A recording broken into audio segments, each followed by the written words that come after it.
자, 여러분 광고 좀 할게요. 얼마 전에 무료로 강의를 진행했잖아요. 반응이 좋아서 한 번 더 진행을 하려고 합니다. 근데 이번에는 이제 유료로 진행한다는 점은 좀 양해 부탁드리고요. 그만큼 내용이 더 좋겠죠. 와조 인사이트에 오시면요, 제가 댓글에 링크를 주소로 남겨드리겠습니다. 그래서 이 강의를 여기 보이시는 강의를 신청하시면 됩니다. 6월 30일 라이브로 진행할 예정이고요. 강의는 아마 2시간 정도 진행을 할 것 같아요. 그래서 오셔서 또 유익하게 재밌게 배우는 시간 가져봤으면 좋겠습니다.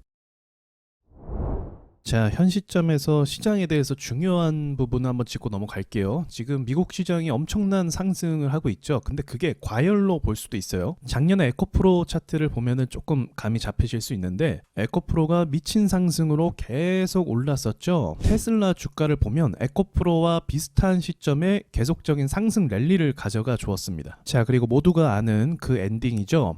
테슬라 주가가 이제 폭락하기 시작하면서 기술 반등 몇 번 줬다가 추세를 살리지 못하니까 에코프로가 어떻게 됐습니까? 에코프로 역시도 무자비하게 빠지게 돼버렸고, 지금 테슬라 주가도 여러분 아시겠지만 계속 약세 흐름이죠. 에코프로도 힘을 못 쓰고 있는 거예요. 특히나 중국에서 좀 문제가 되더라고요. 워낙 단가를 싸게 치니까 리튬 가격이 계속적으로 하락하면서 에코프로와 에코프로 BM 전기차 배터리 업체들의 매출 부진이 이어질 수밖에 없는 거죠. 그래서 이 한 종목만 크게 올랐다가 조정받으면은 뭐 그러느니 하겠는데, 문제는 뭐였냐면, 이게 중요하죠. 문제는 코스닥까지 끌고 내려왔다는 거예요. 에코프로가 폭락할 때 시장도 엄청나게 같이 폭락했어요. 한 종목 때문에 종합 주가 지수가 이렇게 움직이는 거는 전 거의 처음 봤습니다. 그리고 약세 움직임으로 떨어지니까 하락을 했고, 공매도 금지하면서 에코프로가 상승하니까 코스닥도 같이 상승해버리는 이런 기이한 현상이 만들어졌다는 거죠. 왜 그러냐면, 혼자 올라서 시총이 커져버리니까 종합 지수까지도 영향을 주게 되는 상황이 만들어진 거예요.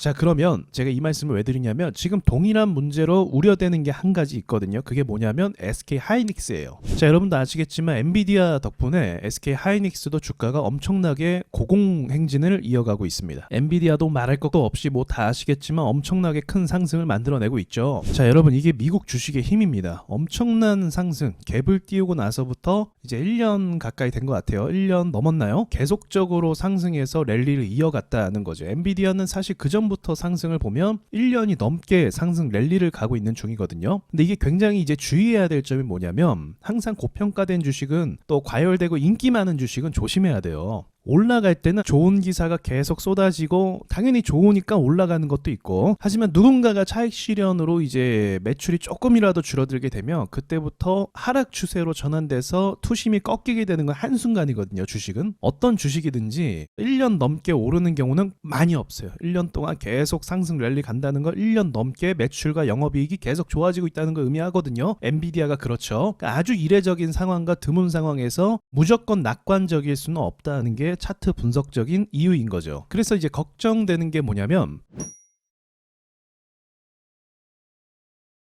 엔비디아 차트가 이제 만약에 조정 국면으로 진입하게 된다고 하면 우리나라 증시를 이끌었던 SK 하이닉스, 그리고 그 외의 반도체 종목들의 약세 움직임으로 전환이 될 수 있고, 지금 모양이 똑같아요. 사실 지금 SK 하이닉스랑 한미반도체 이렇게 오르지만 소수의 종목만 오르죠. 반도체가 다 오르는 게 아니죠. 에코프로도 마찬가지였어요. 에코프로와 에코프로 관련주 몇 개만 오르고 소수만 오르고 나머지는 움직이지 않았단 말이에요. 그리고 나서 이 소수 종목이 시가총액이 커진 다음에 아래로 밀어내면 어떻게 됐어요? 주가가 크게 폭락하는 상황이 만들어지게 됐다는 거죠. 그래서 사실상 코스피가 지금 이만큼 오르고 있긴 하지만, 지금 시장 상황 어때요, 여러분? 테마주만 좀 오르면 올랐지 수급이 안 붙고 있고 상승장이라고 하기에는 납득이 안 될 정도의 상황을 우리가 보내고 있단 말이에요. 에코프로가 올랐을 때와 지금 매우 비슷한 상황이거든요. 그래서 저는 제가 시황글을 계속 올리잖아요. 6월달 수급이 중요하다라고 말씀을 자주 드리는데, 이렇게 독주하면 안 돼요. 독주하면 안 되고 다 같이 끌어서 올려서 시장이 상승장으로 가야 된단 말이에요. 그래서 이번 6월달 이제